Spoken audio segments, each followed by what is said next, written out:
Добрый вечер. 17 ноября, 629-й день аннексии Крыма. Время новостей. В Крыму синхронно проводят политические репрессии. 3 фигурантов дела 26 февраля судят в Симферополе. Али Асанова и Мустафу Дегрменджи обвиняют в участии в массовых беспорядках, а заместителя председателя Меджлиса Ахтема Чийгоза обвиняют в организации этих беспорядков. Им грозит от 4 до 10 лет лишения свободы. Арест Али Асанова продлится до 19 февраля. В постановлении суда говорится, на свободе он якобы может бежать с полуострова и давить на других участников процесса. Суд не принял во внимание, что у Асанова есть 4 малолетних ребенка и отец-инвалид. Мустафа Дегрменджи тоже остается под арестом до 19 февраля. Ахтема Чийгоза оставят под стражей до 29 января. Что именно, какие следственные действия будут делаться в течение 3 месяцев, мне абсолютно непонятно, потому что он уже ознакомился с материалами дела. Что конкретно можно делать еще 3 месяца, я не знаю. Чем это мотивировано будет судом, что это там будет написано, остается лишь только догадываться. На данный момент мы ознакомимся с материалами дела, то есть защита, да? Вот в связи с этим, как я полагаю, и был продлен срок. Однако, как и в предыдущих заседаниях, защита об этом говорила, все-таки не представлены какие-то фактические доказательства того, что он может каким-то образом повлиять на свидетелей и на следствие. Тем более все свидетели уже допрошены, все материалы собраны, и, собственно, фактически следствие окончено. Какого-то правового разрешения этого вопроса мы не ожидаем. Ссылка на правовые нормы тоже неуместна, я думаю. Мое личное мнение, как человека, я думаю, что просто не принято решение политическое, что делать с Мустафой Дегрменджи, Али Асановым и Ахтемом Чийгозом. Именно поэтому идет вот такое правление. Я лично думаю. Постановление о геноциде объединит крымских татар и украинцев, считает глава Меджлиса Рифат Чубаров. На прошлой неделе за документ проголосовало 245 народных депутатов, кроме оппозиционного блока.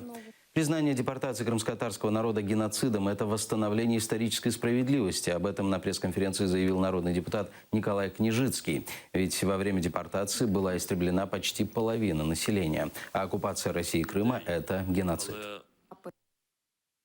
Для того, щоб відновити історичну справедливість, і не лише перед кримськими татарами, а перед нами, українцями, ми ініціювали цей закон, він був прийнятий Верховною Радою. Думаю, що це велике досягнення, і ми зараз маємо зробити все, щоб міжнародна і світова спільнота доєдналася до визнання переселення 44-го року геноцидом. Також в цьому законі, очевидно, ми згадуємо про етноцид, який проводить сучасна Росія на окупованих українських землях по відношенню до кримсько-татарського народу.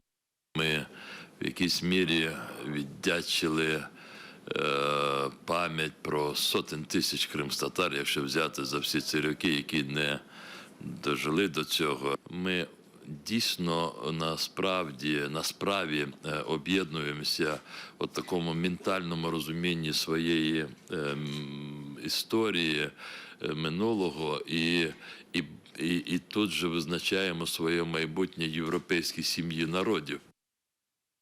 Новому украинскому транспортному самолету Ан-178 могут присвоить имя дважды Героя Советского Союза Амитхана Султана. Конкурс стартовал 22 октября и продлится до 19 декабря. Проголосовать можно в соцсети, поставив лайк в Facebook. Этот шаг стал бы сигналом для украинских патриотов в Крыму, доказывающим, что страна не забыла о них. Каждый может повлиять на результат, поскольку конкурс является народным. Ми створили у Фейсбуці сторінку Амитхан Султан 178, Ан-178, тобто якщо ввести у пошуковик цю назву, то можна вийти на сторінку і проголосувати. Лайк – це є голос. Тому ми так само просимо підтримати і цю інформаційну, і громадську кампанію, і підтримати, і назвати літак разом з нами. В Крыму сгорело 3 автомобиля. Пострадавших нет. Из-за проблем с электроникой на дороге Ленинская-Октябрьская загорелась Ауди. Полностью сгорела кабина автомобиля Исузу. Причины пожара неизвестны. И еще одно авто загорелось в Симферополе. Однако возгорание было незначительное. Водитель сам справился с огнем. Более 20 населенных пунктов Крыма остались без света. Аварии произошли из-за непогоды. Крымэнерго проводит работы по восстановлению сети на всем полуострове. Привлечено 27 аварийных бригад. Также не работают паромы и катера в Севастополе. Керченская переправа несколько раз прекращала работу в течение дня. В крымской столице арестовали директора фирмы интернет-провайдера компании МДЭС. Она не была зарегистрирована по российскому законодательству. Все оборудование компании находилось в доме ее владельца. Как отмечает ФСБ аннексированного Крыма, провайдер МДЭС за этот год заработал 6 миллионов рублей. Оборудование провайдера конфисковали. В Крым приедет Пьер Ришар. Об этом сообщила министр культуры российской администрации Крыма Арина Новосельская. Она отметила, что пока ведутся переговоры, и многое зависит от здоровья французского актера. Ранее крымские СМИ сообщали, что в феврале следующего года в Симферополе состоится спектакль «Пьер Ричард III», в котором сыграет Пьер Ришар.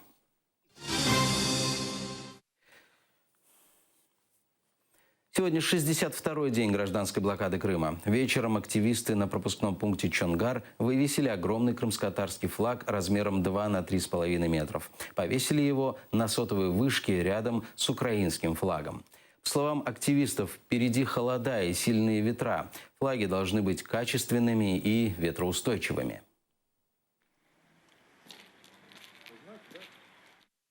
Это будет показывать, что мы не сломаемся, мы будем стоять. Так же, как этот флаг будет висеть, так же и мы будем стоять. Чтобы люди, проезжающие, видели, что мы здесь, что мы близко, что мы идем. Блокада сократила поставки в Крым. Такую информацию предоставляет Государственная служба статистики Украины. За сентябрь этого года на полуостров было ввезено товаров на 45 миллионов долларов. Это на треть меньше, чем в августе. За первые 9 месяцев на полуостров завезли товаров на 650 миллионов долларов, а вывезено лишь на 25,5. С начала блокады полуострова ни один грузовик не завез товары в Крым. У административной границы с Крымом прошли учения украинских десантников. Об этом сообщает Генеральный штаб Вооруженных сил Украины на своей странице в Facebook. Десантники отрабатывали задачи по прикрытию государственной границы, борьбы с диверсионными разведгруппами и с беспилотными летательными аппаратами. Все новые подразделения предназначены для выполнения ночных боевых задач. Они имеют на вооружении новейшие образцы средств ночного видения и ночные прицелы. С начала войны на Донбассе в Украине так и не создано единого списка военных, пропавших без вести и попавших в плен. По данным СБУ, пропавшими без вести числятся 774 украинца. До недавнего времени значительную часть работы по их розыску брали на себя волонтеры и общественные организации. Однако сейчас их действия государство считает вне закона. А на оккупированных территориях наотрез отказываются сотрудничать с официальными органами. Всі зауваження щодо волонтерської діяльності, щодо інших структурних підрозділів, всі враховані. І там саме буде прописано статус волонтерів теж. І юридична їхня, от скажімо, можливість здійснювати певні роботи. Матери, жены, братья, сестры там, и тому подобное, да, которые ждут от властей конкретных действий. Конкретных действий нету. Давайте будем действовать мобильно и тянуть за каждую ниточку. Если есть возможность даже неофициально этого человека перенести, давайте будем этих людей оттуда вывозить. Не будем дожидаться Второй мировой войны, того безумия, которое было тогда. Забыть, а потом сейчас копать их спустя 60-70 лет. Чому Луганський, Донецький напрямок не дати нам повністю повноваження? Ми можемо вести пошукову роботу, ми можемо повертати тіла. Разом з тим ми можемо знаходити хлопців, які є по польових командирах, там знаходяться. Є росіяни, дійсно так, які готові виходити на зв'язок, які готові допомагати, але вони не хочуть працювати з офіційними органами. Моє прохання, просто допоможіть нам в цьому, координуйте. Российская спортсменка просит убежища. Легкоатлетка Юлия Степанова уехала вместе с мужем в Канаду. Ранее она хотела получить немецкое гражданство. Степанова боится действий со стороны ФСБ и Министерства спорта. Немецкий телеканал АРД выпустил фильм, где Степанова вместе с другими российскими легкоатлетами обвинялась в использовании допинга. Позже Степанова подтвердила, что принимала допинг по указанию Минспорта и ФСБ. Из-за этого случая Всероссийская федерация легкой атлетики исключена из всех международных соревнований.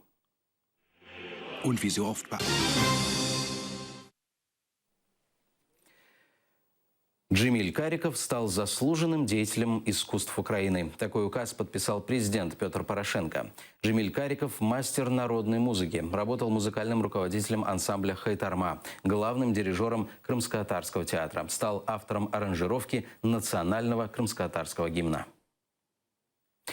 Джамала презентовала клип. Видео на песню «Другие» снял режиссер Михаил Емельянов. Эта песня вошла в альбом «Дыхание», который певица выпустила в прошлом месяце. Иная краска, цвет в глазах, тебе никак не распознать. Иного взгляда на себя лишь сердцем.